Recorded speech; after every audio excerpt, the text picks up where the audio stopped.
Selamat pagi, siang, malam, Profesor Lia. Perkenalkan kami dari grup 8, Product Innovation Class dengan anggota Alia Kanaya, Fezia Livia, dan Zaki Fuadi akan mempresentasikan jurnal review pada Kansai Engineering Application di Manufacturing dengan tema kami yaitu pada Freshness. Next. Nah, yang pertama yaitu pada introduction atau pengenalan. Jadi, desain yang bisa dikustomisasi itu dia tuh meningkatkan rasa kompetitif antara perusahaan dan dia juga memperkenalkan customer mengenai produk-produk yang lebih baik dan lebih unik. Untuk Kansai sendiri, Kansai itu adalah psychological feeling. Jadi, Kansai Engineering itu adalah teknologi yang menerjemahkan psychological feeling dari customer menjadi beberapa spesifikasi desain. Untuk yang desain yang unik, tetapi dia juga memberikan proteksi yang baik, itu bisa kita lihat pada contoh beverage packaging atau packaging minuman. Menjadi packaging minuman itu dia di sisi kiri ini dia bisa memberikan informasi mengenai produknya, yaitu mengenai merek, mengenai penjelasan, contohnya ada lime soda, natural flavors, dan lain-lain. Tapi dia juga memiliki fungsionalitas sebagai proteksi untuk beverage tersebut.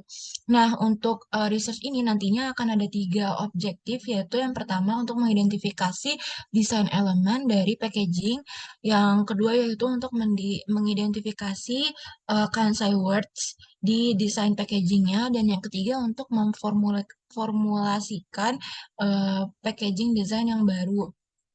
Nah, em, sehingga dibutuhkan formulasi kuantitatif dan kualitatif pada model kedepannya untuk packaging design dari powder shape fresters. Next.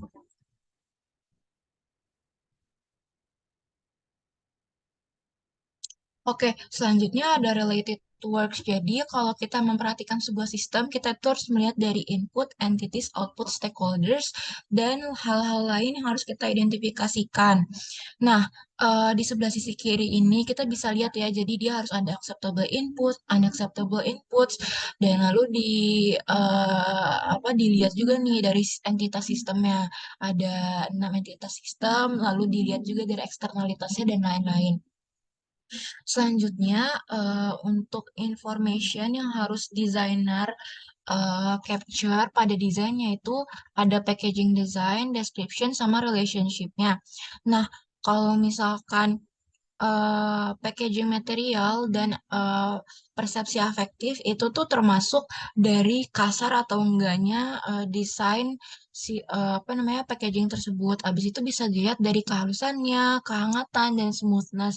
Nah, kalau untuk desain elemen itu kita harus membaginya menjadi dua, yaitu ada structural packaging design dan graphic surface.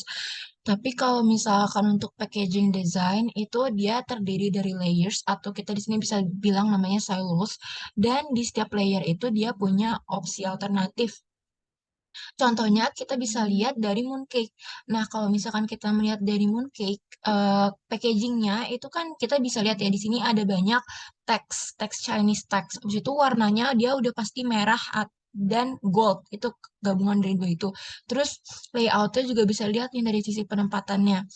Nah, sehingga kita bisa deskripsikan bahwa visual elemen dari packaging design itu adalah kata-kata, grafik, color, trademarks, shape, size, dan texture. Next. Oke, jadi di bagian ini kita move on ke metodologi tentang research yang bakal di-conduct. Jadi yang pertama itu ada requirement analysis dan systems modeling. Nah, jadi kenapa sih di research ini tuh diadain analysis dan juga systems modeling? Jadi di-develop systems modeling ini untuk adanya properness dari sistem itu sendiri. Dan juga nanti biar kalau misalkan production systems dari produk packaging ini benar-benar di-develop, dia jauh lebih efisien dan juga efektif. Nah, untuk sistematisnya sendiri atau workflow-nya sendiri akan dilaksanakan lewat BPMN workflow. Nah, terus next juga ada packaging design elements identification. Jadi buat identification elements product packaging design sendiri itu nanti akan ada dari sampel-sampel produk lainnya. Nah, terus kalau misalkan untuk packaging design elements for Kansei words, jadi tujuannya itu untuk apa? Jadi yang pertama dia itu untuk determine attributes dari Kansei word. Abis itu nanti kalau misalkan udah ada atribut yang tepat dari Kansei words, nanti langsung di-develop untuk menjadi powdernya itu. Nah, next, di bawah ini juga ada approach yang dilakuin. Approach itu pakai TF, IDF, dan di bawah itu adalah weight-nya atau coefficient yang akan digunakan untuk packaging design elements for Kansei words ini. Next. Nah, ini adalah step-step yang akan digunain untuk packaging design formulation. Jadi yang pertama adalah ngedefine Kansei relational model. Nah, jadi model yang dipakai ini adalah lewat regression model yang bisa dilihat di sebelah kanan. Lalu ketika udah ada Kansei measurement score-nya ini lewat regression modelnya, langsung lanjut di-calculate dengan standardized regression model. Itu adalah model yang pertama dari gambar kedua. Lalu abis di standardized regression coefficient, langsung di standardize lagi konstan-konstan dari modelnya. Dan yang paling terakhir adalah melakukan categorical multiple regression analysis, yaitu yang terdapat di gambar kedua di row terakhir. Next. Lalu ini ada step-step dari packaging design formulation-nya. Lanjut ke step 3 itu ngedetermine matrix buat CCR. Terus saya step keempat itu untuk calculate multiple correlation coefficient atau R. Terus saya step 5 adalah calculating partial correlation coefficient. Sama yang terakhir adalah ngedetermine statistical range of categorical variable buat nanti dilihat gitu degree contribution dari setiap Kansei word saya itu seperti apa. Next. Nah, ini adalah results dari methods-methods yang tadi diimplementasikan. Jadi untuk si BPMN workflow model ini sendiri, itu dia ngedetermine buat packaging design strategies, terus saya juga design element, sama Kansei words, dan juga formulating product design. Nah, terus saya ask for the stakeholders yang juga kita tadi sempat bahas di awal. Jadi the three main stakeholders yang bakal berkontribusi di sini adalah packaging manager, designer, dan juga R&D manager. Nah, terusnya moving on ke packaging design elements and identification. Jadi step yang pertama yang dilakuin adalah seperti tadi yang udah dibilangin juga di methods, kita bakal ngumpulin sampel-sampel produk lainnya gitu. Nah, di sini ada 10 sampel yang di-obtain. Mereka itu design elementsnya including color, image, typography, dan juga shape ya.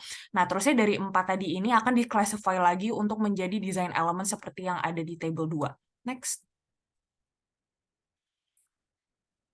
Nah, pas itu udah di-obtain, sekarang kita move on ke packaging design elements, dan gak taunya Kansei words yang di-obtain itu adalah bright, modern, simple, dan juga eye-catching. Jadi dari semuanya nih yang udah Kansei words yang istilahnya udah sempet diambil sampelnya dan juga kayak di research through, dan gak taunya ada 4 ini yang menjadi highest weight gitu ya dari formulation yang ada di awal. Nah, terusnya dari 4 Kansei words ini nanti akan di-develop strategis lebih lanjut lagi untuk packaging.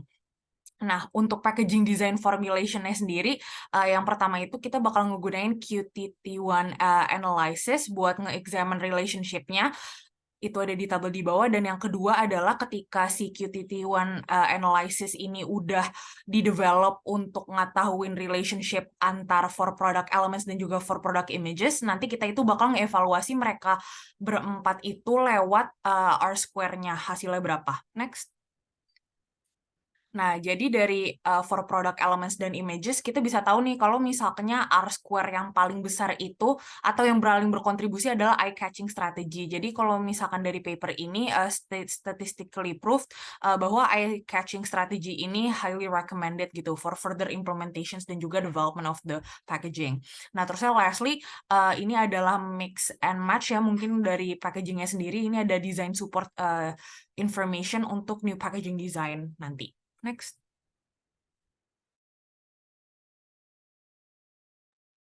Oke, baik. Selanjutnya kita akan masuk kepada konklusi dari research ini. Pertama, ada 3 stakeholder yang berperan sangat penting dalam pengembangan ini, yaitu packaging manager, R&D manager, dan juga designer. Lalu ada setidaknya 4 desain elemen yang sangat bermanfaat, yang sangat utama dalam proses pengembangan ini.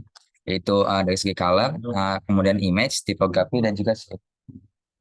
Kemudian ada 4 keyword yang sangat signifikan dalam penelitian ini, yaitu eye-catching, modern, simple, dan juga bright. Sehingga salah satu konklusi dari peneliti yaitu bagaimana kita dapat menciptakan sebuah desain yang berwarna hijau, juga berbentuk cup, dan juga memiliki tipografi yang customized. Lalu setidaknya ada beberapa lesson learned yang kami pelajari dari penelitian ini. Pertama, bahwasanya emotional response itu memiliki peran yang signifikan dalam membentuk user behavior dan juga preference. Dan sehingga concept engineering merupakan tools yang sangat bermanfaat untuk menjembatani antara kita dapat menemukan emotional response yang dimiliki oleh para user dan juga perception yang dimiliki juga. Dan bagaimana cara concept engineering untuk mendapatkan hal itu, ia berfokus kepada emotional response dan juga subjektif dari user experience kepada sebuah produk atau service, sehingga dapat menghasilkan bagaimana apa-apa saja kata-kata ataupun poin-poin dari beberapa list keyword yang sangat signifikan untuk pengembangan produk ke depannya. Dan sekian sedikit banyaknya yang kami pelajari pada week keempat dengan tema keyword pada pekan ini. Terima kasih dan sampai jumpa.